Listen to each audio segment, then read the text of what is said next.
I'm a member of the Historical Society here in Strathroy, and our society is supporting the two Daves and Steve in promoting their book. So welcome to our author talk for the new publication, Roots Revisited, a Hometown Study. The book has 3 authors, all who grew up in Strathroy. There's Steve Verrier-Marshall-Riddell, P. David Marshall,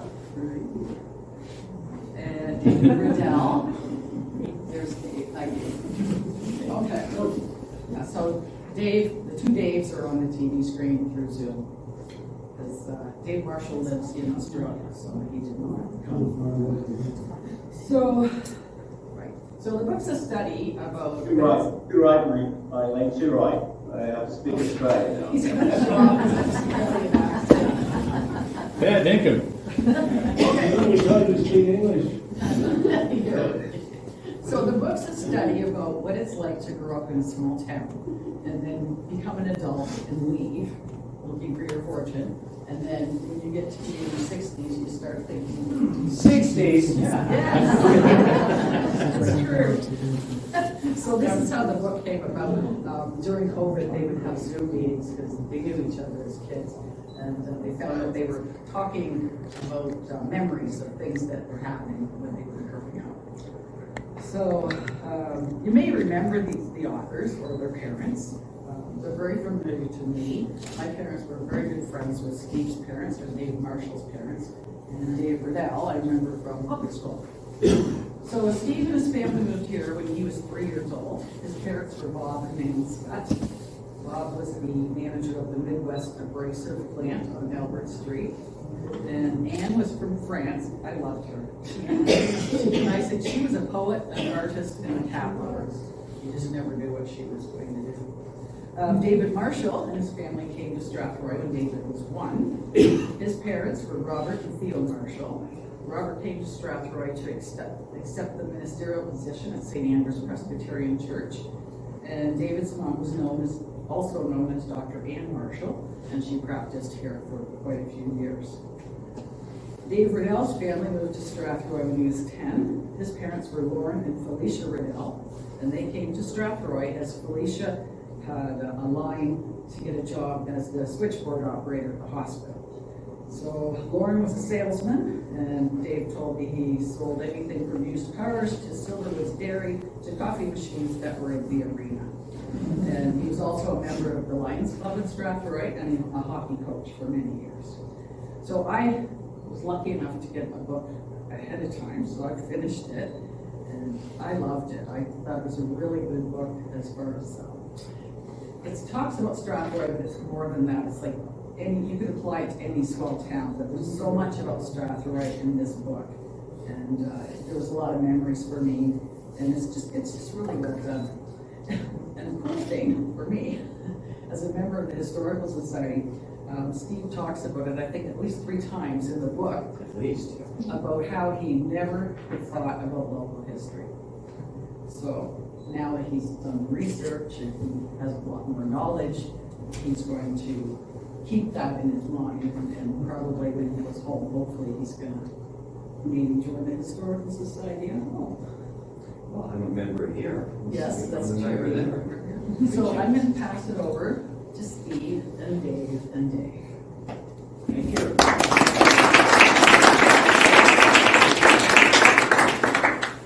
Yeah, I'm very glad you were able to come tonight. I see some familiar faces, and I'm glad to see a lot of new ones as well. That was a very nice introduction, and again, we appreciate the help of the Historical Society and, just making this much easier than it might have been for us. You heard a bit of an introduction about us, but maybe we'll bring you up to date a bit. As Aileen said, and I almost forgot, I am in my 60s, toward the latter part. And I left Strathroy not long after graduating from high school. And I gotta say, I took at least 2 of Mr. Gentleman's courses. I think current events and American history. And I remember them very well, and I appreciate all you did at that time. think I have any other former teachers here, but, I mean, although I loved Mr. Gentleman's class, my goodness, I was eager to get away after high school. And I was not alone, and we'll get into that when we talk about certain chapters in the book, but at first I went to university in other parts of Canada, first in Prince Edward Island, loved it there, except during the winters, then in Calgary, and later on I went to graduate schools in the United States. Over the years I've lived in a number of places, most of them interesting, but coming to mind are places like Tokyo and New York and Toronto, Vancouver, Guadalajara. I could go on, but through everything, somehow there still is. Well, it was Dave Riddell who came up with the notion for this cover. It's a map of southwestern Ontario, and our roots bring us back. Strathroy is there with a star. So, you know, that connection has, you know, it's still intact. It's still pretty satisfying. Happy to come back here when we get an opportunity, and I'm certainly glad to have the opportunity now. I live mainly in the Seattle area, in Washington State. I have done a lot of teaching over the years. I've done some university teaching, college teaching, high school. I've even taught very young kids in elementary school at certain points. I've done some work as an editor. I've written other books previously. I've worked in a number of areas, but the point is, through everything, you know, I still consider Strathroy my hometown. And I'm happy that we had a chance to work on this project. One of you guys, tell us what led you to your present lives. Okay, Dave, want me to start, Dave, or you want to go first? Yeah, we want to hear the Australian. Yeah. Well, I could try to speak Australian a little more if you'd rather I'd speak that way. No, I don't do that. And it's kind of similar to, you know, my parents. I always thought they spoke perfect Canadian English, but they were Northern Irish, so they had a big Northern Irish accent that as a child, and you guys, some of you might have experienced something similar, you don't really realize how different they are from the rest of the Strathroyans, we'll call them. Now, yeah, to give you a bit of background with mine is I've always been back and forth. Alan, where are you? And, you know, it's difficult to see with this small image. Yes, I thought that was you there. my brother's there. My mother, on and off, she did go to London for a little while, did go down to the Bahamas for a while, but was often in Strathroy. So we always came back to Strathroy, even if we lived somewhere else. So for me, I got a weird fascination with, originally tennis. And I went to Australia when I was relatively young. I just finished my honors BA or whatever they call it at Western, and totally destroyed my knee while I was there. So that was the end of the strange effort at a professional tennis career in Australia. And I went back to Canada after that. Yes, got reconstructed by the incredible orthopedic surgeons in London, and then went on to do a master's and a PhD, and then became a major academic. And PhD was at McGill, and then first sort of major study was a major job was in Carleton, so I was in Ottawa, and then the people there was something that they advertised a position at the University of Queensland in Brisbane, and I said, oh, Australia again, and I put in the application, and they brought me over to the University of Queensland back in 1993, Brisbane basically, and I lived there for 8 years. And then Northeastern University in Boston said, we can give you a chair and a full professorship, and I moved to Boston for 7 years. And then after that, my children were saying things like, because they were, 9 and 10 or whatever, they said, Dad, are we going to go to college? And they started sounding a little bit like Americans. And as a Canadian, you guys probably have a certain feeling about that too. I said, oh, I better get them back to where they grew up. So I went back to universities back in Australia, Deakin University in Melbourne for most of it, but also the University of Wollongong for a little bit. Head of a school, as they call it there. And yeah, I've written 18, 19 books, counting. Roots Revisited is one of them, and tons of academic articles as well. So I kind of have that sort of profile as a media and communication scholar. And then, yeah, about a year ago I decided to retire, but I've always had this massive fascination with Strathroy and always came back to see my mom, to see Alan, to see just driving through and checking it out each time. So that's my background. Dave, you take over now. Right, okay. No, I don't have to put on an accent, do I? Oh, can I say one more thing, Dave? I find it really weird, but should we be, if the same thing is happening in Australia, I want you guys to raise your hand if it's happening in Canada too. Is tomorrow Black Friday with you guys as well as us in Australia? Put your hand up if that's true. Black Friday.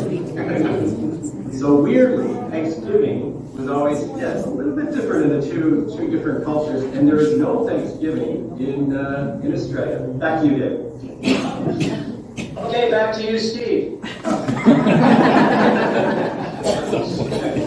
Right, so we moved, the Riddell family, myself, my two older sisters, Mom and Dad moved from Winnipeg to Strathroy, and it was my mother's connections to Strathroy that drew us to Strathroy. She had friends and a job at the hospital waiting, as Haley mentioned. My father, had to sort of change his roles, I guess. He was working for a geophysical in northern Manitoba prior to meeting my mother and moving to Winnipeg. And then from Winnipeg to Strathroy, so he had to undergo a change in his job finding ways. So he became very opportunistic. He became a salesman and did quite well actually at that role. And over time, I got used to Strathroy more. I have to say that my introduction to Strathroy wasn't that reassuring. I went into grade 3, and I remember the first day of class being let out for recess or whatever, and I was unable to find my way back to the rooms. I remember crying, running back home, and just spilling out, my guts. I couldn't find the room to get back to. But after that, though, friends appeared, and developed a lot of friends. And I developed a real strong relationship with the countryside around Strathroy.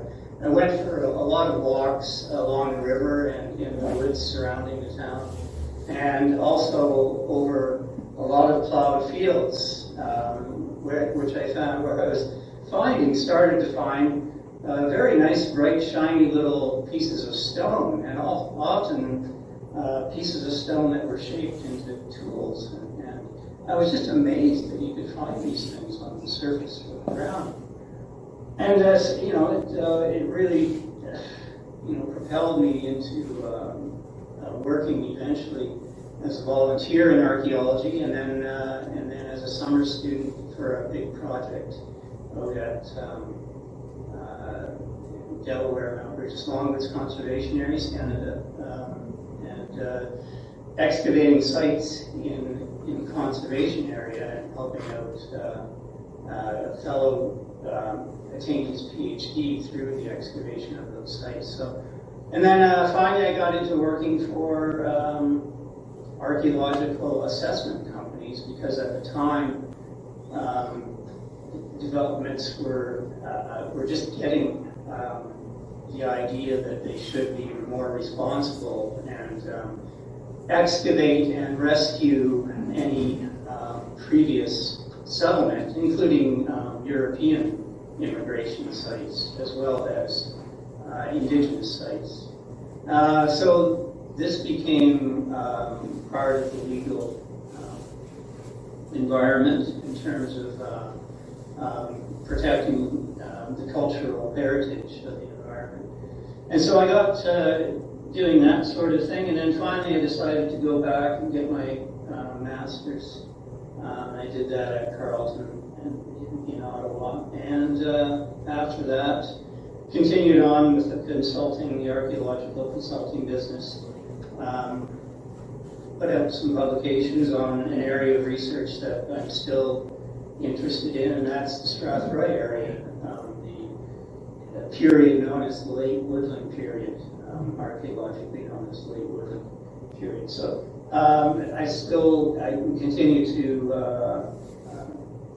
look for continue to document settlements in the Strathroy area, and it's to me it's just a fascinating area, and it's all started with walking fields as a boy in the Strathroy area, so that's my shtick, I guess. Well, it was. Sorry, excuse me. I guess I should say that now I'm partially retired, but I also work for a company known as SLR Consulting, and that's out at Stony Point First Nation. I don't know how many of you are familiar. Kettle Point and Stony Point together out there on Lake Huron. So we're working at the former military base, and they're trying to clean things up, including all the ammunition, and they also need, lo and behold, an archaeologist to help them out with locating sites there as well. So that's the other item. Dave makes a good point there that I'm retired technically, but I do work a bit because, tons of master's and PhD examinations from around the world. They say, could you help us out and be the examiner for this? Sometimes an oral examination is the way it goes, but yeah, so I still do that, and lots of other little university-ish kind of moments still carry on a little bit, and I'm still writing, as we know, don't we, Steve? Anyway, back to you, Steve. You know, unlike these old guys, I'm much too young to be retired. Children in university, college, even one in high school. So, you could say I'm playing a little safe. I'm teaching as well as writing. Fortunately, I get to do that from home. It's certainly different from when I went to high school. Now I can teach high school. Steve, can I ask you a question? Why aren't you sitting out here? Okay. Yes. Is the reason why we're having it today is because you work in America, Seattle. Does that mean that's the reason why it was the best week for you to go? Because I always found that the weird thing about Thanksgiving in the States is they not only, sometimes almost all the workplaces, give up the Wednesday before. Thursday is the Thanksgiving Day. So it's Happy Thanksgiving, and they give up Friday as well in some places. So you actually have the week off-ish. Is that true? The week before or the week of? The week of. Well, that's next week. Is it next week? Okay. Yeah. So there goes your premise. You can see why he's mainly retired. Time difference. Anyway, it was about when did we decide to do this book? It was A long time ago. in 20, wasn't it? Yeah, No, 21? No, It was just when COVID. it's when restrictions were starting to get lifted, wasn't it? We said, okay, we're going to be able to go into Canada. No, it's actually, it took us a few months, but we started speaking almost every 2 weeks about March 2020 because Dave was going to come to Australia. We had to cancel all that as well because there wasn't anyone allowed to move to Australia at that hour at that time. Anyway, and then we just started talking about Strathroy for 6 months before he said, hey, we should step up. We'll say 2021. About 2021, it became a. That's when we got going. Well, we decided, okay, we've got a project here. We were talking about Strathroy. Restrictions were soon to be lifted. Travel was going to become possible, I think, end of 21 or beginning of 22. So, when it became apparent, okay, yeah, we'll be able to get to Strathroy. That's when we really got serious about this project. And the introduction to the book talks a little bit about that process. And the introduction also provides an overview of Strathroy history. And I've got to say, when we started, I knew a little of it, but not a great deal, because as Aileen, I think, mentioned earlier, when I was in Mr. Gentleman's history classes, I was much more interested in history of that sort than history of the local sort. So, I thought, okay, Strathroy, what's there to learn? I can do it like that. This is Strathroy. Okay. But, over the course of researching for this book, my goodness, what a fascinating tale this is. And that applies to any community. I've been in touch with other historical societies relating to a couple of other projects. And, just the detail and the work that goes into preserving local history is amazing and very important. I know in some places, historical societies are very concerned about the community's image and, elevating historical figures and all of that. But I've been impressed with the work of the Strathroy Historical Society. I don't see that. I see, a real attempt to preserve what ought to be preserved. We get into that in the book as well. So, the introduction is a kind of a wide sweeping. I was going to do a little reading from the introduction, but I think Aileen got into some of that stuff. So, I'll read a bit from other parts as we go along. But I think, there hasn't been a lot written about Strathroy, certainly not a lot for people not connected with the town. I was in Strathroy 3 years ago doing most of my, research of documents and whatever was in the little room, the little research room here. But it's just a fascinating story, and I think the story of Strathroy has to be told. We mentioned Ken Campbell's enormous contribution to preserving the history of this town. In his book that came before us, of course, through his work in the H-Dispatch, but, when I was 18, if you had told me one day you're going to be interested in the history of this town in which you grew up, it would have taken some convincing. But you would have been right. In any case, I guess I'll talk about the first chapter, you guys. It deals with that notion of, whether to stay or leave and why people historically have left the communities in which they grew up. The title of that chapter is Exile, West, and the Search for Something Better. And I think that sort of puts an umbrella over most of the reasons people leave their hometowns.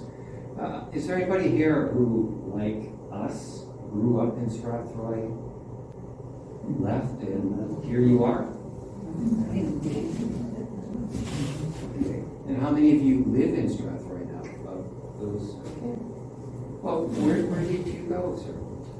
I went to Kitchener-Waterloo, Toronto, Ottawa,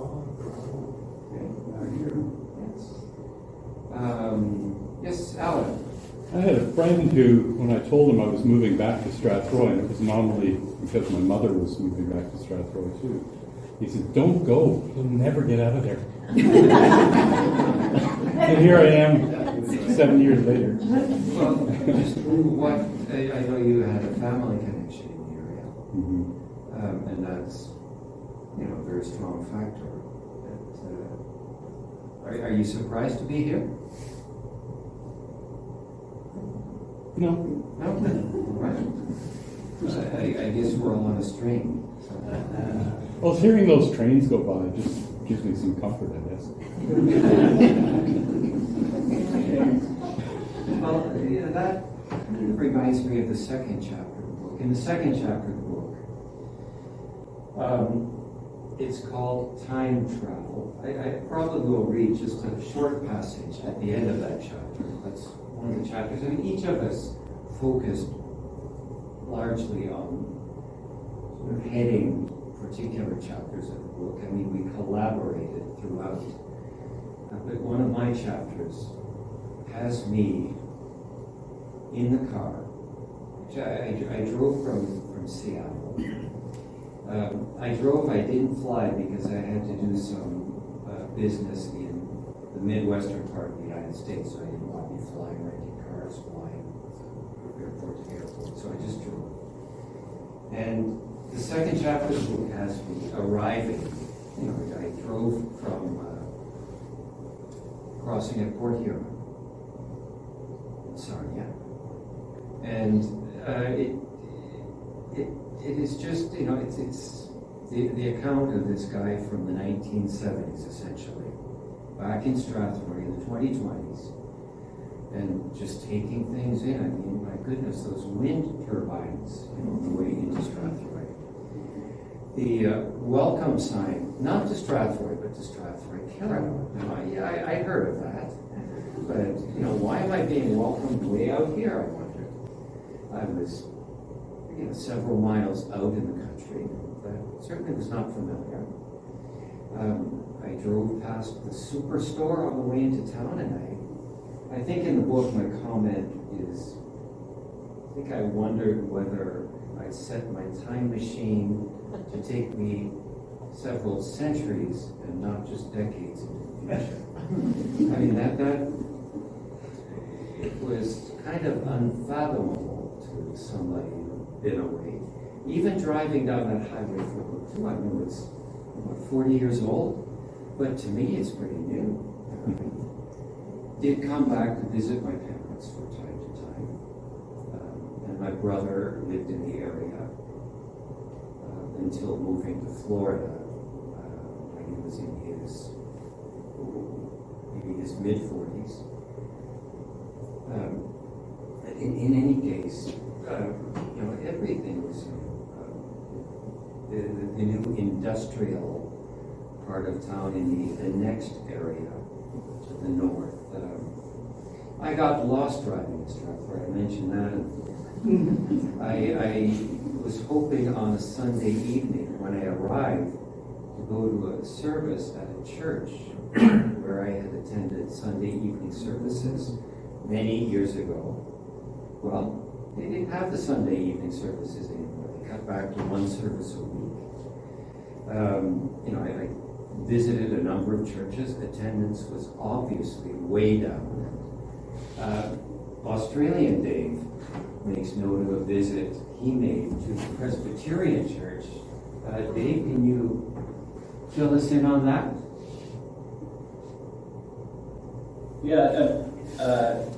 Roughly to give you a bit of background on that. My dad was, Terry would know this pretty well, was a Presbyterian minister, but then a teacher, and then he moved into English as a specialization of teaching at the high school for quite a long time, probably longer than he was minister of the Presbyterian Church. But just around when my mother died, which was just a couple of years ago, Theo, as she died, I thought, I think I'll go and check out the Presbyterian Church. And I went into the Presbyterian Church on its Sunday, on its normal day, and 27 people total were there. Compared to what I grew up with in the 1960s and the 1970s, the average attendance at the Presbyterian Church would have been somewhere between 100 and 130, and a whole group would have been people who were kids who were also going to Sunday school. Massive number of those were always around, and then they had to leave halfway through this, before the sermon came on, because it had a special event with it. And if you really think about that, it's interesting also to realize that the 27 people who were there, 90% were 75 plus. And the 3 that were slightly younger didn't dress up. They almost acted like social workers, and they were the ones who picked up the money that people were giving as it advanced. And they seemed to be there partly to help older people. So it was a very weird sort of thing, that it was a different kind of structure of a church than what I remember. And that's when you realize that the last 60 years is a massive transformation. Back to you, Steve. Right. Yeah, the things that I noticed most, of the things that were most jarring to me,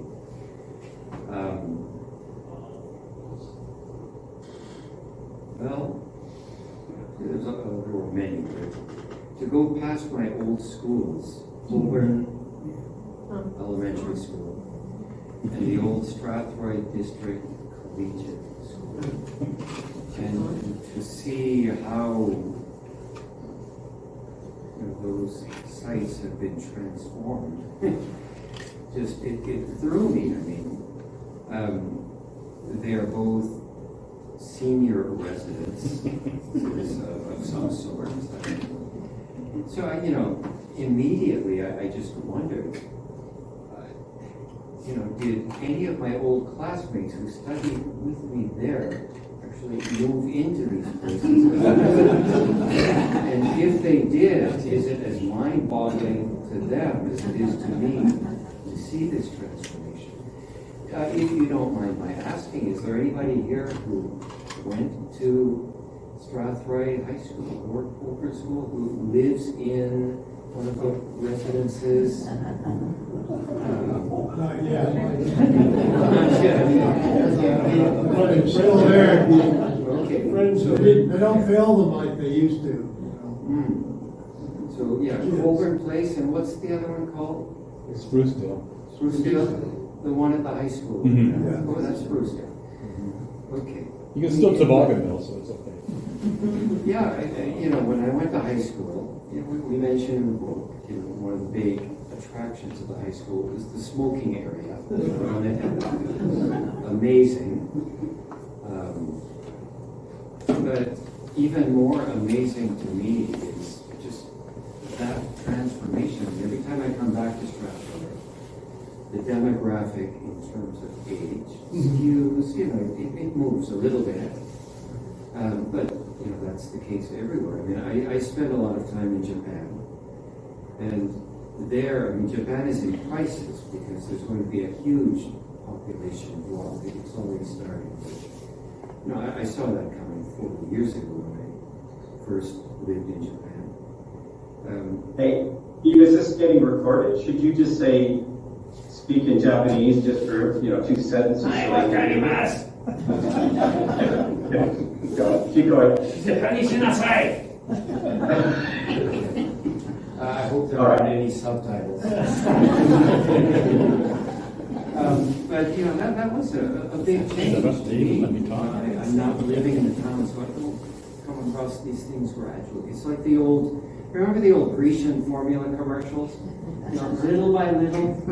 Well, if you see that person every day, maybe you don't notice the change. But if you go away for a couple of months and come back, So, how have you all adjusted to this change in Strathroy? I see senior residences. I see a lot of them. So, there's always a challenge of keeping young people here. I know it's difficult. How many of you have children who are staying in the area? Good. How many of you have children who bought a ticket to another place? Yeah, look, every town that I think we've got to say when we come to Strathroy. I I've seen a lot of towns, and I've seen a lot of towns that have seen much better days. In the United States, certainly, in parts of Canada, certainly, but you know, Strathroy, at least in my perspective, seems to be doing pretty well. Yeah, and you know, there are things that, as I say, jar me when I drive through the town. Not so much now, but 3 years ago. Absolutely, but things look pretty good. But the main thing I noticed, I'll just read one paragraph here. This is at the end of chapter 2. When I'm in the car, or time machine, however you look at it. Now, I'm going to pretend that I can read that small I actually bought some readers today because the cat is out of the bag. Aileen saw me doing this to read some small print that Historical Society needs. So these are just a problem, okay? In case these guys need glasses. All right. I'll put them on. So I was driving through Strathroy, my first night back 3 years ago. And I say, what struck the time traveler as the most telling sign of the times was centered right at the front, right at the main Front Street, Frank Street intersection, in what diehards may still consider the heart of town. So right at that intersection, Front and Frank, what do you think caught my attention? Canada Store. Yeah, and what did that place used to be? Police station, yeah. So that threw me. I mean, I'm aware of the laws, but yeah, at the northwest corner of that intersection, the building is recognizable in 2022 as it was in 1972. A white structure formerly housing the town police, who are now occupying a station in South Strathroy near the YMCA. Something else totally unforeseen in Strathroy in the 1970s, and just a short distance from the strip. The new tenants of Strathroy's old cop shop, the time traveler noted, were purveyors of weed, apparently happy to share the local pot market with owners of a one-plant marijuana superstore down on the Caradoc Street strip. Back in the author's high school days, classmates sometimes had to be wary about where they bought or used cannabis. And while the smell of weed in town was sometimes unmistakable, the threat of legal problems loomed as much as the odor did. In 2022, the old police headquarters downtown, taken over by new stewards, it was clear who won the battle. I'm still looking for surprises, but that was a big one. And I'm sure people going back to many towns have the same feeling. Hey, Dave, you want to talk about the next chapter a bit? Number 3? That would be chapter 3. Yeah. Bear Creek, where it began. And I thought as well, rather than talk about the book, which is, it's difficult because I'm not a big talker. So I thought I'd let the book do the talking and position it in front of the microphone. I thought I'd read a few chapters. One of these has to do with the river, Sydenham River, otherwise known as Bear Creek, or Junquacomic to the Chippewa. So I'll read the second paragraph of the chapter here. Rivers and other natural watercourses are gathering places for all manner of life, focal points of existence where life begins and ends for creatures of all description, including humans. They gather there to drink, to rest, to hunt and eat, to procreate and to die. Rivers are the lifelines of existence, venerated as the lifeblood of the land for generation upon generation of indigenous peoples. As such, rivers embody connotations of renewal, cleansing, purity, fertility, growth, and creation, and are the veins and arteries of transportation, again for all manner of life, and for the movement and settlement of humanity. Rivers are literally the birth of humanity and are prominent in legend and ancestral stories of many ethnic groups. Now, when the first immigrants got here, our ancestors, mostly. I assume most of us are of that persuasion. Although maybe there are some indigenous folks present, are there? Are any indigenous? No? Okay, anyway, pardon? Sorry. Anyway, I'll continue reading about the people that were here when the first immigrants came to the area. And those were, in the 18th and 19th century, those would be the Chippewa, who came on the scene after the Iroquois groups left the area pretty much. The Chippewa, the Ojibwa, including Chippewa groups, came in from the east and from the north and occupied a lot of the territory of southwestern Ontario, including around Strathroy. Now, prior to that, there were major Iroquois settlements around Strathroy and London in particular. One of these larger Iroquois settlements is located fairly close to town, within about 2 kilometers. Now, it hasn't been excavated, it's just been what is known as surface collected, archaeologically documented, and a collection of artifacts from the surface of the site, indicating that it was of that time period. And what tips us off to that is the pottery.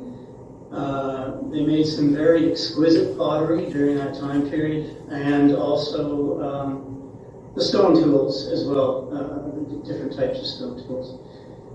Anyway, that chapter has a nice shot of Stanadil, the recreated village, an aerial shot of it, which is quite a nice view of that region. Gives a good idea of the Iroquois settlement, that sort of end of things. Now, the Chippewa settlements were much smaller. They moved around quite a bit seasonally, hunting, fishing, and maple sugar camps as well.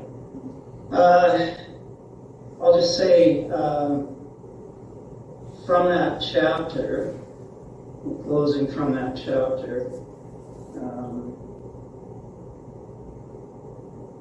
I'll just say that the longhouses, something about the dwellings that people lived in, and this happens to refer to the Iroquois longhouse.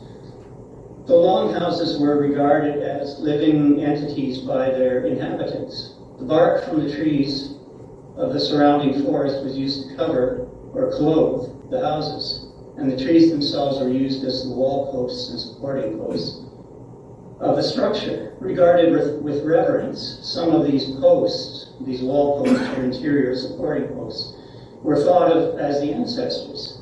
After all, they kept the house standing and were the backbone and the essential core and spirit of the past, and therefore part of the inhabitants' protection, survival, and future. Okay, anyway, that'll be chapter 3, basically. And just to add to what Dave said, I mean, we do try to examine our hometown, not just going back to 1832 when John Buchanan came. That Dave has a certain perspective that allows us to go well beyond that time frame. That is a very important part of the history of this community, for sure. Okay, and David, I think you are going to talk about migrancy, correct? Yeah, so the chapter 4 is called Migrancy and Immigration, and it's got a colon, and then it's the nomadic modern ethnicity, in quotations, of Strathroy. And it's one of these things to realize that a sense and sensibility of humans is we always look for somewhere else. If you look over hundreds of thousands of years, You know, the humanoids before, we're talking millions of years, but the movement is always sometimes related to, yes, trying to find a better place to live that has a better idea of food and all those other things. But often, a lot of what has happened in what's happened in North America more generally, but specifically in Strathroy, is people came there to get away from where they were before for all sorts of different reasons. Admittedly, we don't know all the factors of how indigenous people moved around, but they probably migrated, in a sense, to find more food at different times as well. And this might be the movement that we just can't completely understand, but it is part of what humans are. We are nomads. We move in that tradition that we always think of nomads almost as something that might be Middle Eastern in terms of certain groups in that part that didn't have control and kept moving. And I could get into those sorts of details, but I don't want to go massively into it. But it is a sense that as much as we think of this is our hometown, like all of us, we all came there. Our parents took us there, and we left. So the pattern of nomadism, which we think as Middle Eastern-ish, is actually part of the human brain, the human thinking, the family relationships, the ancestral structures.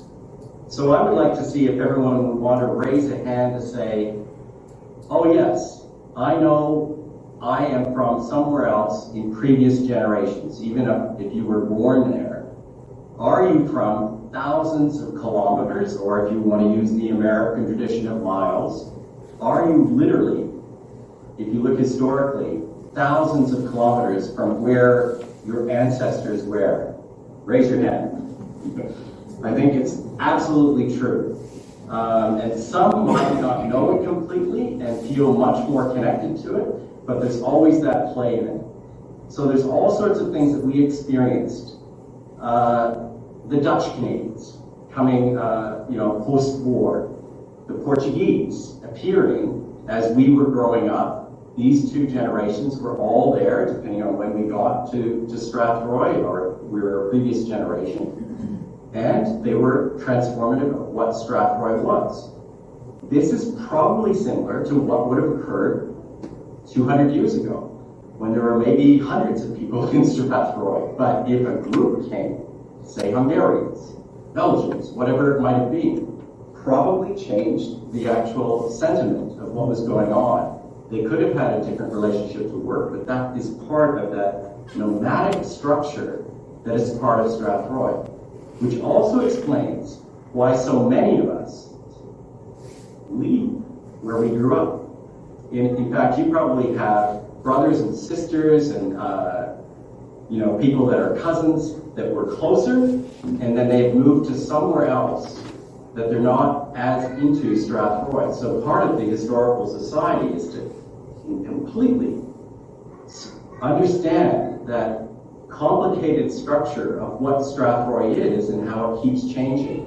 So here's a town that was, when I was growing up, I think it started when I was 1 year old. It might have been 3,600. When I was aware of population, I think it was 5,000 to 6,000. When I left, it was just below 10,000. And then it did something that is identical to what has occurred around at least the English-speaking world. And we have to think of even the term province comes from the Latin Roman Empire structure of how you connect and associate parts of a world. State was something the Americans did differently, and as you know, maybe the Australians did not use province, so they partly went in a weirdly independent Republican way by the term of what they did. But we all have that sense of where we're going to go, and we even do it when we want to go on holidays. Presumably it's getting cold there. How many people go south at least every year or every other year? Raise your hand on that. Go south. Oh, you don't. You stay. Oh. Okay. These are interesting sort of variations that describe the sort of ethnicity that is nomadic. And that's what I'm not going to go into the great details of it. I wish I could read something really quickly around it, but we have to understand that we have grown massively. Strathroy Caribou is massively larger, and its ethnicity has actually changed too.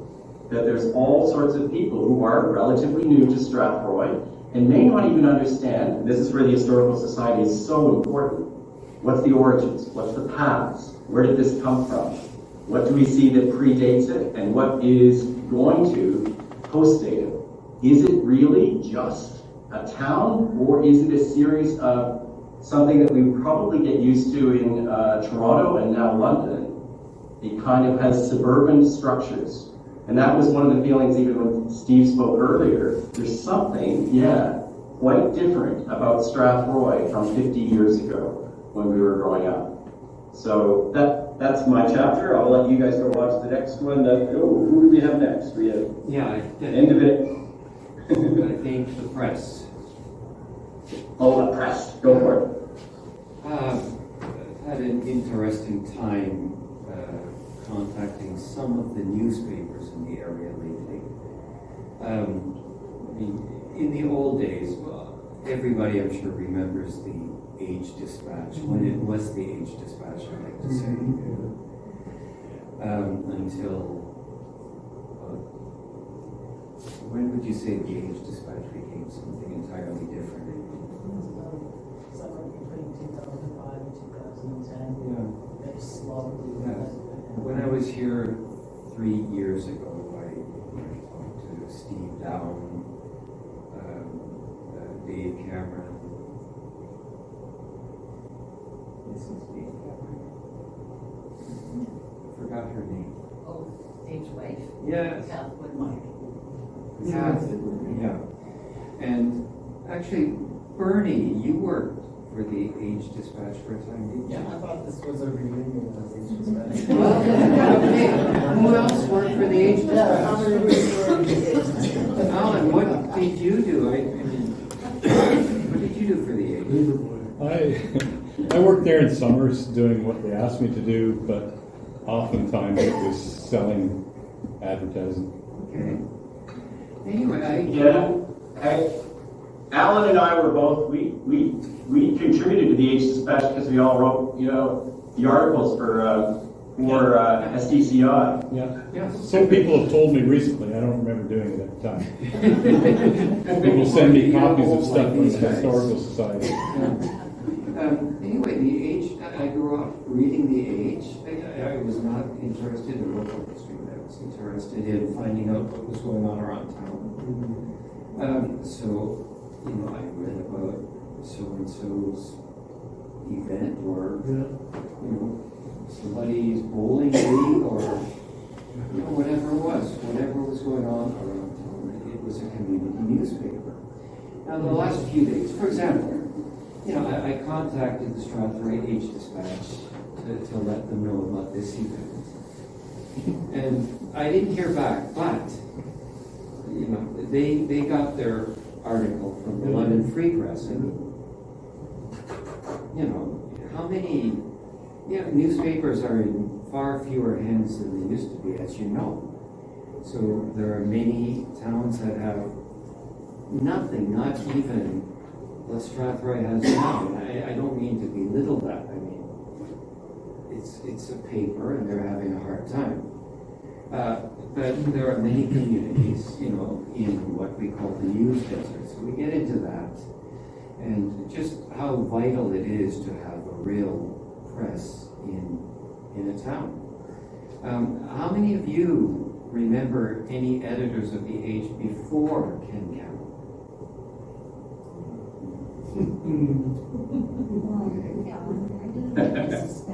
All right. I mean, again, when we were researching, I was in that room next door, cranking the handle to read the microfilm, and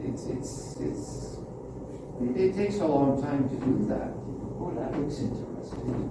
And then I probably didn't want to admit to the fact that I would be wearing reading glasses, so if you saw me in that room 3 years ago doing this, I was reading the Age Dispatch. But you know, the newspapers were such a key part of Strathroy's history and identity. And I want to ask you now, since you are in a good position to know, how does the absence of, you know, a paper like that affect this community? Yes. The biggest thing is there's no organized history gathering and saving. You know, when you're looking for things, you can only go so far because there's no paper anymore to do any research. And the second thing is, you don't know what's going on. You have no idea. You know, like Dave used to do the council every week, write up what was happening at council, so everybody in town could know what was happening. But now, you just, you don't know what's going on. You only have, they don't have online presence. Council. I suppose they do. That's one of your biggest problems, is you're on waiting. The younger generation today, I don't think would be bothered with that newspaper. They can't read it on the machine, they don't want to see it. I think that's one of the big things. Yeah, that's true. They have an interest in the Facebook.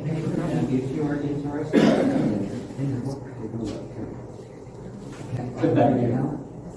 what's that? It's an academic book, and you know how they price. I want you to get the discount. Yeah, maybe you overheard that. Yeah. At some point, if you do have any interest, I recommend you pick up a flyer. It offers a 30% discount straight from the publisher. They are good and pretty prompt, and I think that is a good direction to go. But you know, back to newspapers. How many of you still buy physical newspapers like the London Free Press? Why? Okay, well that's a minority, but it looks like a third, and that's pretty good. I mean, I've got to admit, I read my newspapers online almost entirely, partly because, again, I don't have any problem reading or seeing, but you know, I do like that ability to enlarge the print. I haven't figured out an actual newspaper. Yeah, and I remember talking to people. Some said, "I hope we get a real newspaper." But has that ship passed? Do you think? Well, that puts an extra burden on the historical society, doesn't it? And we do get into local history in the book and my transformation a little bit, I guess. Yeah, if you're not a member of the Historical Society, then they're not paying me to say this, but I certainly recommend joining. I know there are several members here, and I think they're doing a great job. And Dave, you're going to talk about the next one? Yeah, the next chapter is 6, and it's called Institutions, the Hometown Public World. And it's trying to understand, historically, the notion of public has transformed quite dramatically. Some of you will know that the effect of the printing press originally was massively, Protestantism emerged from that. And if you think of the word Protestant, that's not that different than what we use for the last 60 years called terrorism. And lots of people died in the 15th and 16th century and continued in parts where Catholics and Protestants disputed each other. And it was a kind of genocide sort of structure that emperors, Catholic generated emperors and empires throughout Europe produced that. So in any case, the notion of public has been probably better developed outside of being a small village and everyone associating. More recently in terms of it being public in the 18th, 19th, and 20th century. And that's what we have within Strathroy, all sorts of things that connect us publicly. Parklands. So if you think of the parks, you say, oh, that is something that is community-oriented and is meant to be associated publicly. And you go on, you say Alexander Park, all that sort of stuff that was emerging there. There are other aspects of things as well that are kind of public, but not totally. Institutions that related to churches are kind of a semi-public. We could call it cribbling in a way, private and public blended together. That's a word that I made up. People have made fun of it over time. But it's something that we should also understand is a nature of what's happened in humanity as it has moved into community sort of structures. So beyond parklands, we have all sorts of other dimensions that we look at, and we still associate with its past and present when we look at them. So schools is another example of that, although, you probably don't know this, but a very high percentage in Australia is private schools, way higher than Canada, which has a really low percentage of private schools. And that means that the public schools are actually quite a dominant organization of shaping what occurs within a community as well. And so all those things are really interesting and really important to sort of explore. Churches, parklands, schools, and how they moved historically related to our notion of public, democratic in some instances, associative in another one. Sometimes we don't know it completely, but it could have been linguistically as well. The language sometimes divided one and another. I'll give you one little quick one of my dad's church suddenly attracted quite a few Dutch people because they weren't quite happy with the Reformed churches that were there. And so a large group actually moved in the 1960s into the 1970s into the Presbyterian Church, which is obviously very Scottish, probably, if we can call it that way. And that was a really interesting phenomenon that describes a kind of combination of private and public. That'll be it for that chapter. I think I have another chapter, Steve, that I have to go on to next, don't I? Yes, tell us about fun. Yeah, fun and pleasure. Okay, I'll do this one quickly. If this is to sort of say what was the fun and pleasure within Strathroy over time, and our time, I'm 67. In my 67 years, I came there at 1 year old, so 66 years of it. But the biggest thing that I noticed with fun and pleasure was that the association with the Great Lakes was really big in Strathroy, even though it wasn't part of Strathroy. So in an historical sense, we should always understand that once we have that ability to use automobiles, to use, we call them caravans here, but trailers in Canada, motorhomes, other things. But it happened at a really young age. In my teenage years, it was gigantic. And I have to remember, it was Victoria Day. May 24th weekend was a giant high school event in Grand Bend for high school students from SDCI. So you had all this relationship that was part of Strathroy that was always looking for pleasurable moments. Yes, sometimes it went badly. Sometimes it went down in a good way to Lake Erie. It was related to catching fish. But all sorts of those dimensions are, something that we look at about what is pleasurable in our hometown. When we walk around, we built up, we call them footpaths in Australia, but sidewalks are everywhere. Again, that gets us back to the public quality of any institution, any community, and that is something that we have to explore. We have to make sure that the bikes aren't going on that. That's what's happening where I am now at Golden Beach in Queensland. Too many bikes are on the footpaths, and it's kind of a bit dangerous to walk on, but it's a public space. And that's what I wanted to get into, is that interesting public space of Strathroy. I'll stop there. On to the next one, Steve. Okay, Dave, I think we go on to you. Which chapter's up? Dave. I think you're going to talk about sports and agriculture. Yeah. I don't know if you're talking about music. No. I'm just going to go right agriculture. Yeah, just a sec here. Yeah, so in terms of agriculture, I mean, obviously it's vast in the Strathroy area. What I was interested in terms of the agricultural businesses around Strathroy was what sort of innovation was occurring, and was there a sort of a push towards a smaller farm environment amidst the very large commercial agribusiness that was going on in Strathroy. Of course, the forerunners, I guess, of the real agricultural businesses in Strathroy would have to be Cuddies, who've been around a very long time now and continue to do great things in the community. What I'd like to talk a bit about is the markets, which are really nice in terms of diversity of items that is offered now.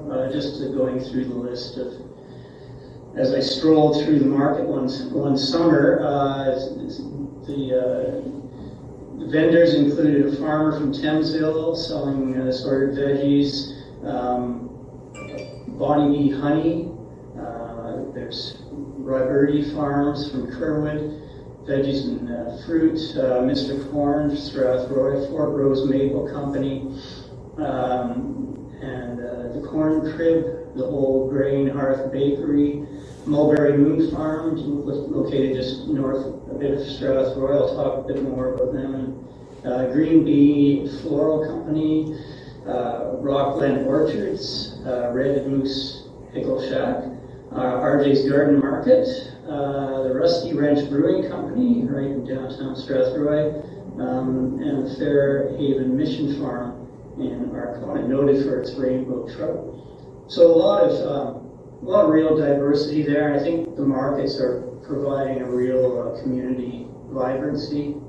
Markets are really old, of course, historically. I don't know whether Strathroy has had an unbroken tradition of markets in the street. Does anyone know that? Or has there been sort of an interruption and then they've started up again? I seem to remember them back, quite a ways back. Does anyone remember the farm markets? I remember markets behind the town hall. Yeah. But having them on the street, I think that's been fairly recent. I definitely remember going behind the town hall from our open market, but. Yeah. And then in terms of some of the businesses that are now thriving, that were once, their fields were once in a different crop. Some of it being tobacco, one of them being Sleeger's Living Organic Greens now, just out on, what's that road called now? Calvert? Calvert Drive? The 10th.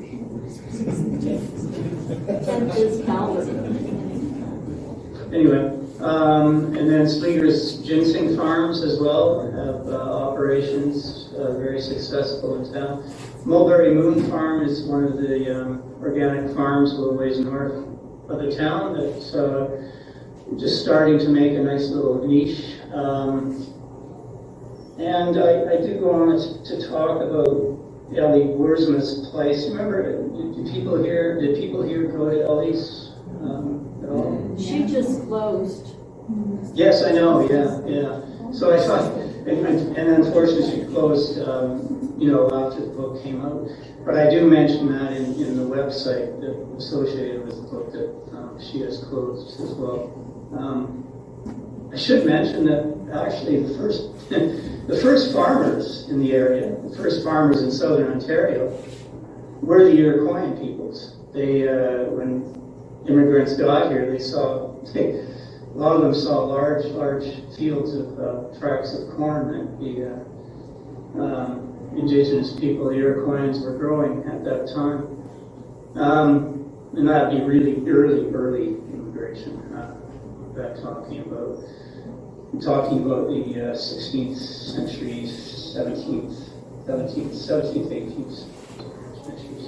I go on to talk about cuddy farms, and some of the next-gen farmers, who call themselves, and I'll read, well, none of the authors come from a farming community, each acquired some experience in local agriculture while navigating his teen years in Strathroy. Working in the tobacco harvest, when tobacco was still integral to the local economy, was no picnic for the authors, as evidenced by the hasty retreat two of us made from that back-breaking endeavor within a matter of days. We didn't last very long.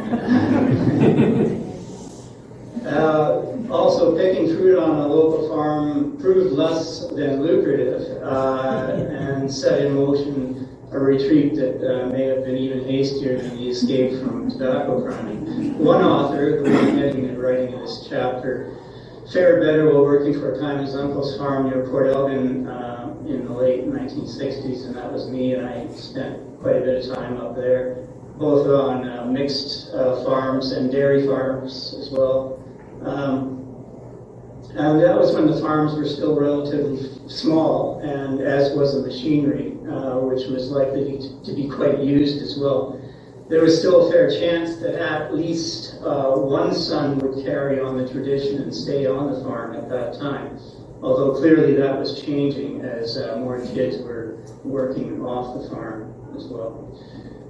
Anyways, that trend has continued. There are some hopeful signs regarding the passing down of family farms from generation to generation in the current age. In recent years, Strathroy's My FM radio has aired a feature called Next Gen Farmer, sponsored by Cuddy Farms, in which next generation family farmers discuss carrying on their family traditions and their visions for the future, which I think is a really great thing.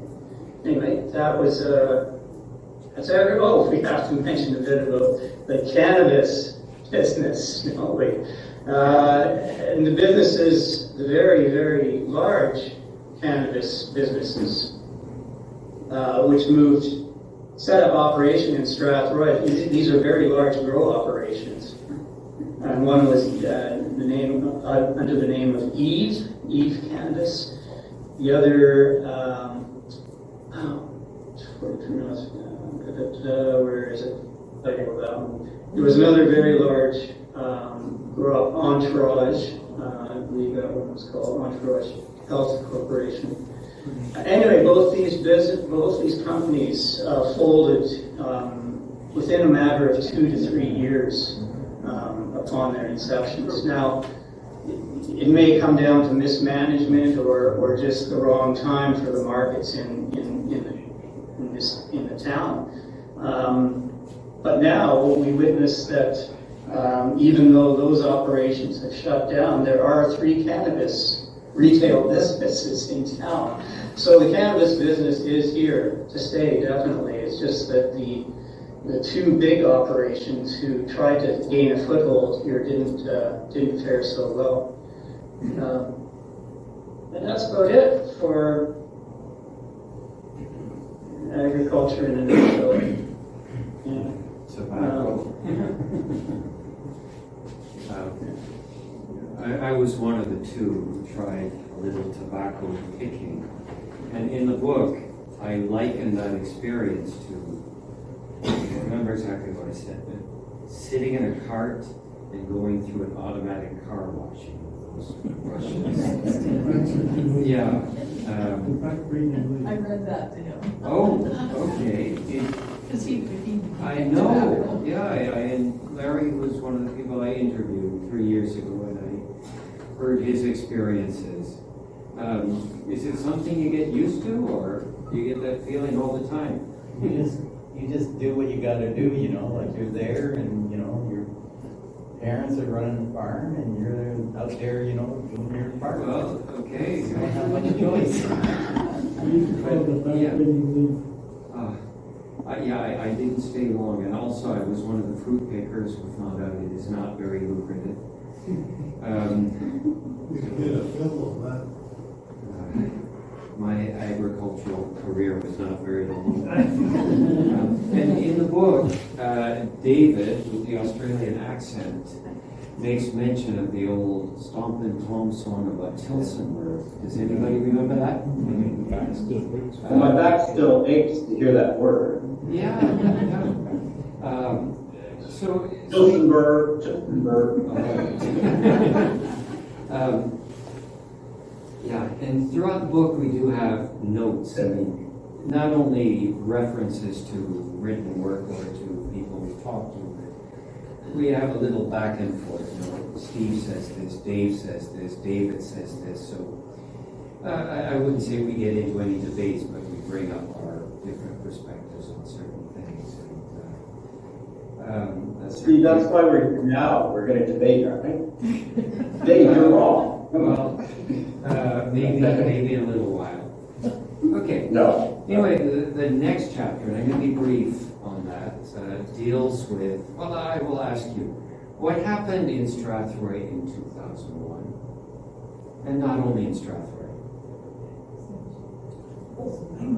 Yes. Because I read the book. We were forced to amalgamate. Yeah, forced to amalgamate, yeah. The township. Yeah, and of course, that's not only a Strathroy detail. You know, my wife is from northern Japan. The town in which she was born doesn't exist anymore. Strathroy still does, but as part of a larger community. I'm wondering, are any of you from other parts of Strathroy, Caradoc, and Strathroy? Anybody from? Yeah, Bill. From Adelaide County. Yeah, you're from Adelaide Township. Are you within Strathroy's limits now, or are you just outside? No, I'm back living in Strathroy now. Yeah, I know. I was fortunate to be at your place with your very interesting basement library 3 years ago. But you know, everywhere, you know, I do make note of that in the book certainly, but you know, places that you knew by a certain name years ago, maybe are known by another name now. And I'm just going to read 2 chapters from the end of this, or rather 2 paragraphs from the end of this chapter. Yeah. 2 chapters, that's only going to take you 4 hours. Australian humor doesn't but you know, I talked to the former mayor and current mayor about amalgamation, and to, you know, when I was in Strathroy 3 years ago, I talked to a lot of people about a lot of things, and often amalgamation came up. Put up your hand if you think it's a good thing.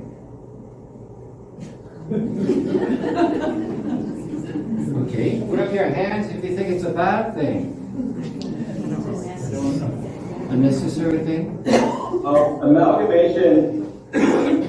Amalgamation.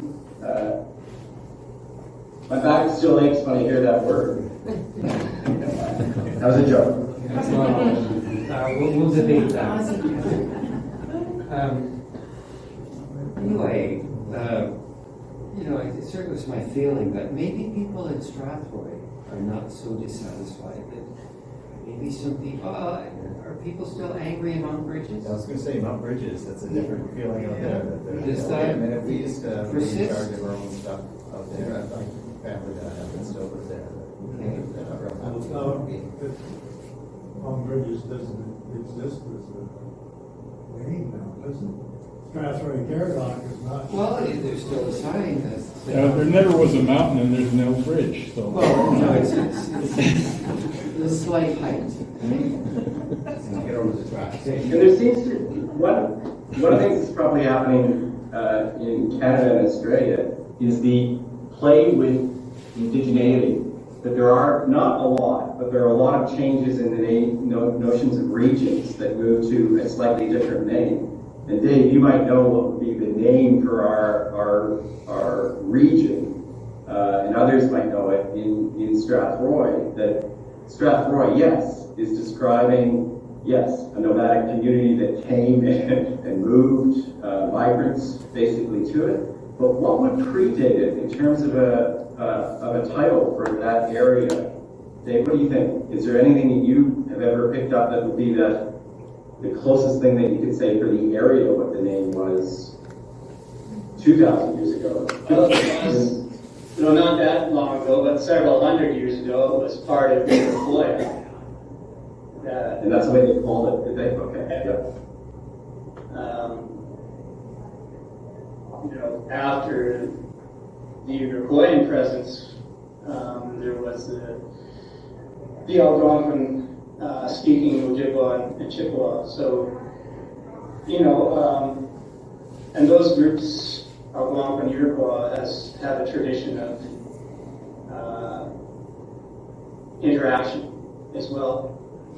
Not all of it peaceful, but a lot of it is. Yeah, because we call any number of terms. Is there a tradition at all, like in Australia now, that we call, where I was living before in Bathurst, they call it the Wiradjuri area, and it was gigantic. The Aboriginal people worked in a very migrant-ish way, moving from one place to another whenever, probably temperature and all those other things, it was on a plateau sort of area. But I'm just curious, like that's, I know that's expanded a lot in Canada, particularly in the last 30 years, how we should be thinking about remaking what we see as the real version of human culture. But anyway, yeah, it's something that we could explore better. Maybe the Historical Society could do that. Okay, when I was here last time, I remember John Brennan was talking to me about the process of amalgamation, how the different officials from the different communities would come together. They had to decide how to arrange this marriage. Eventually, they did. Still, nobody seems to be too sure of what the future holds. And just read the last paragraph of this chapter. In an era of mergers, acquisitions, and ubiquitous compromise, the future of anything can seem uncertain. It is anyone's guess how Strathroy, or Strathroy-Caradoc, if it still exists, will fare in coming ages or even over the next decade or two. Thus far, detailed planning ranging from matters of industrial expansion and core area preservation to recreational opportunities and the introduction of walking trails to foster a sense of unity and community seems to have separated the municipality from obvious failures many other communities lacking similar planning have fallen into in recent times. Overall, there seems to be a positive vibe in Strathroy-Caradoc that extends well beyond the municipal building, and the community's focus on planning seems to be one reason. So people are positive, things look good. But do you think Strathroy-Caradoc will have the same name when a future time traveler comes back here? Is there any discussion going on, or West London? well, yeah, that's another issue. Is Kamoka's going to be gone in a couple of London years. coming? Yeah, like Kilworth is gone, Kamoka's on its way. Aileen, what is your bus comment? I live on Amiens Road on the Pilkerton Road, so that takes me right up to 22 Highway. And when we moved there, I said, you can almost feel London coming out. And I said, in 10 years, I'll be able to walk to the highway 22 and get on a city bus. Well, that happened to my wife's hometown. I used to live in a fairly large city called Niigata. She lived about half an hour away in a smaller community called Nitsu. Well, I think you know what happened. I think Strathroy in the year 2050, maybe? I don't know. And Niigata, a larger London, but her family now is in that large larger city than we are. It's happening everywhere. Okay, you want to get into, let's see, day 12, 13 event? Yeah, I think 12, 13, other day. oh, right, yeah. Well, 13, I guess I could go through that. One of the things that, yeah, I can do it quickly. I'll do it quickly. Chapter 12 is, related to the digital town, it's called. And it's one thing that, in a sense, historically, we don't always get into the transformations. We don't even sort of understand the transformations that sort of predate the structure of what's happened with online culture and how it's changing humanity in a major way.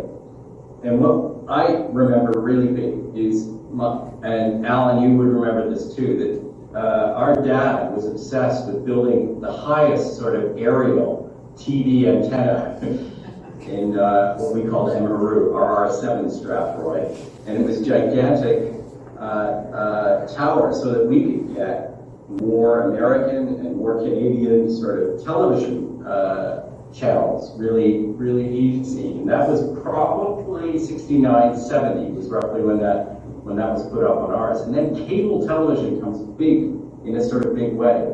So the Digital Town chapter is all about how did these things play in our world? How did we connect? How did we do it? How did we live day to day? And how has that changed from the 1950s, 60s, 70s into something in the 2020s? And you can see that there are things that we were drawn to every day, 2 or 3 hours of watching television. I remember that we always listened to CBC radio news, 6 o'clock news, and then we would always watch Walter Cronkite, CBS News.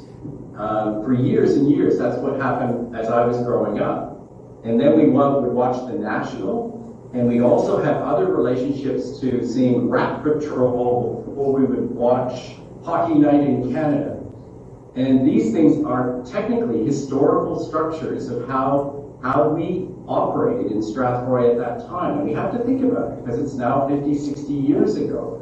And it is not the same experience that people are having now. So culturally, even as we work into historical structures, we have to realize that, yeah, as humans, we are changing. And we're playing in a different relationship, even in a local community, in terms of what we rely on. All of us, by the 1990s, began to connect to online culture. So it was websites, and we moved on from that into social media. And what I'm experiencing here is not that different than when I went into Strathroy. When you met certain people, they were listening to podcasts, little earpods in their ears as they walk and go for a walk. So that they do not, and a lot of younger people do not look at a person who walks by them because they're involved in their, what we call our mobile phones, but cell phones, and other sorts of structures that makes it a different relationship of listening even to television or radio that we did as maybe a major experience in the 60s, 70s, and into the 80s. So it's worthwhile looking at it, and it's called an interesting chapter about digital town, seeing those transformations of what has happened to us over the last 60 years. Anyway, that's good. Go on to the next one. Steve, what do we do next? Is another one of mine? Well, yeah, are you talking about, oh my goodness, aging? Yeah. Well, that is a study of originally that chapter, aging and, what's it called? Aging Rehoming. And rehoming, yeah. And what it gets into is the idea of how we look at cemeteries, and also probably the reality that we often look back and Aileen, yeah, there's a nice picture in there of Kenneth Campbell, image of his, of his word in the cemetery in Strathroy, and you realize that was also an incredible way to work into the past and the present is what is there. My mother died a few years ago, cremation. And what percentage of us go into cremation? But the interesting thing for us, and Alan would know this, is that there is a park bench that has a little detail about my mom and dad on it that relate to, yes, how they experienced and what they did in Strathroy. So it is not necessarily a different change, but we have to understand that cemeteries are really important in terms of a historical relationship. And yes, they are personalized. Yes, they are made to connect to families, but they're also, yes, another human cultural thing that is beautiful in Strathroy. The cemeteries, the two cemeteries that we looked at. What's the other one? Second line is, Dave, you know that better than me, that was close to where you lived. But you get that feeling with it as well. That'll do. Steve, back to you. Okay, Dave, other Dave, do you want to add something about the more recent times, COVID particularly? Sure. So chapter 14 is titled From a Refuge to Microcosm, and the idea that it used to be easy to hide from the world's pains, the world's ills. It used to be easier to hide, and now not so easy, as we've found out with the pandemic and the after effects of that. And certainly Strathroy felt it in terms of businesses affected. I guess, unprecedented is the word that comes to mind for a lot of things now that we're hearing with more regularity. In this paragraph, I say, in recent times, as the world seems to spiral out of control, yet, and to their credit, many people are clinging to hope, even as human survival itself has taken on new and unprecedented implications. There seems little doubt that the world, which has always had a mean side, isn't as nice a place on the whole as it once was. And we only need to look at the numerous refugee populations continually growing in various parts of the world as people leave homes that are impacted by such factors as war, climate crises, and environmental catastrophes, and are driven to take desperate actions. And of course, one of the ones that we became familiar with early on would be the boat people, the Vietnamese people, who ended up quite a large refugee population. And they can, where am I here? Okay, humanitarian aid agencies, meanwhile, are struggling to get the basic necessities to the many refugee cities and the most affected areas of the world. This at a time when the number of people forced to flee due to persecution, violence, conflict, human rights violations, and events seriously disturbing the public order has reached more than 100 million for the first time on record. So it is a very different world, and it's been a challenge, to say the least, for a lot of us to work our way through some of the ramifications of COVID in particular. And yet, as we say, there is a glimmer of hope. There is some rebounding in growth in manufacturing areas that we never had before as well. So there's that.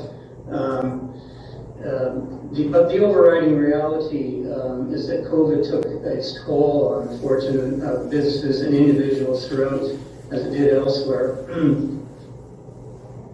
Now, at the library, one thing in particular that was present pre-COVID, but certainly became more prevalent, was homelessness. And Strathroy, when we were growing up in Strathroy, the word homelessness would have been completely foreign to us at that time. And certainly Strathroy and other smaller towns now are developing homeless populations that never were before. The library, to their credit, hosted a homeless display might be 2-3 years ago now, I guess. Anyway, it showcased a number of individuals who had the plight of homelessness and really were able to share their stories of how they, got to that situation. And it was really eye-opening, I thought, and a really good thing to be visible and be out there. I'll just say that at one time, and homelessness not being a new thing at all, but during the 19th century, there was a building called House of Refuge in Strathroy, and it was basically a community that housed people who were destitute, that didn't have a home or suffered from any number of afflictions, and they became essentially a farming community, which came together as a community place to take care of these people. And as I understand it, they did become quite community oriented with doing a number of sustainable agricultural practices. They had dairy cattle, and they grew a lot of their own produce. They grew something maybe to think about in this day and age as well. That's it for that chapter. I think is it Dave again or Steve? There you go. Well, Steve, yeah. Yeah, well, we've already talked about local history to a degree, and I think we are getting toward the end, but I certainly want to emphasize that this book does shine a light on Strathroy. But we really focus on trying to explain what these Strathroy details and surprises mean in the bigger picture. I mean, I mentioned my wife's hometown, the marijuana thing. I mean, much of what we look at in the book is universal. Our publisher is an academic publisher, and to a large degree, it is research libraries around the world that are the market, or largely the market of our publisher. So, we try to come up with things that would be of interest, not just to people in Strathroy, but to, graduate students in Scotland or wherever. It's that sort of a book, but I think we have done it in a way that I hope will be interesting to people living in this community. And Dave, do you want to just kind of wrap up and talk about the conclusion or the mission statement, or as I put it, or anything of that sort? I mean, hometown studies, anything along those lines? Are you talking to David? Dave? Well, I'll talk to you. I'll talk to you, David, if you don't mind. Okay. We actually call out ourselves, even though we use both names. So in the conclusion, it gets into some aspects of, we're developing a kind of subfield called hometown studies. And we're coming up with things that I mentioned, and one thing, this book is the first step toward blending the studies of hometowns with such areas as cultural history, anthropology, cultural geography, urban studies, and even in particular directions in family studies. And we're trying to get,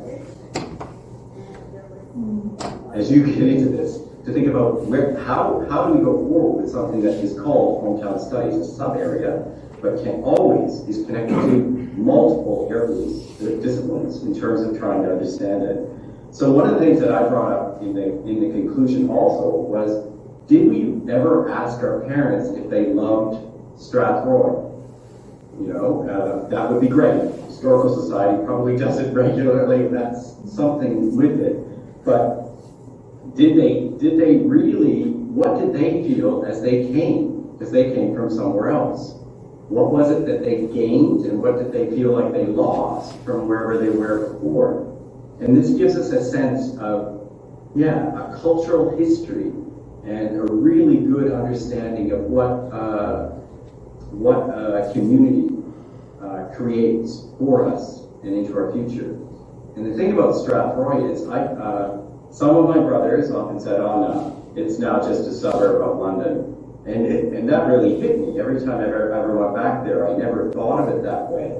But are the new generation of people who have come to Strathroy just think of it as a suburban relationship to a larger city that has grown. When I was growing up, it was around 250,000, and now it's set as something like 500,000. And this area of Strathroy creates this notion of a massive suburban sort of structure close to 1 million that might be associated with London, and that's how people think of themselves in some way. So that's just a question that you can go into as you think about and read eventually this book to find out where you're going to go into the future and what is the history and how does it relate to the present as well. Hometown studies. Okay. Thank you. Yeah. Are there any questions for any of us? I just have a quick comment, David.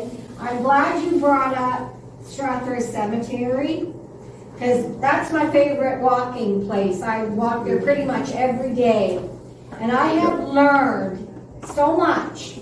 I get excited looking at gravestones, because there are people that I knew, that my parents knew, that my grandparents knew, plus people from Tales of Our Town books. I recognize all the names, and oh, I remember reading about him. Like, it's just fabulous. It's peaceful, it's quiet, and you can learn so much. And usually my 20-minute walk ends up anywhere from an hour to an hour and a half, because I've never seen that one before, or there's a new one. Like, it's just fascinating. This is our town. These are our people, and I just find it fascinating. Yeah, and we do a number of pictures in our book, and Steve can show them better, but this is, that one of Doc Stater and Campbell that you see right beside each other. Yeah. And you just remember those things from your past, when you've got connections to all sorts of things as you're growing up, and you say, oh, is that the previous generation of who I went to high school with, or was it some other variation of it? Yeah, there's so much when you walk through the cemetery. But I found. Yeah. Anyway, thank you for that. Yeah, you're welcome.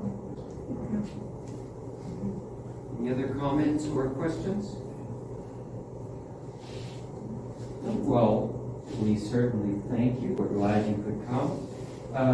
If you have any interest in the book, I strongly urge you to use this discount flyer. That gives you 30% off. Again, I apologize for what academic publishers tend to charge. But it's certainly more palatable with 30% discount. I think it's a good book, even their parts. Yeah, we are so happy you came. We thank the Historical Society, the library, and all of you for coming. And please, if you're inclined, please pick up a flyer. We've got some bookmarks left over. But thank you very much.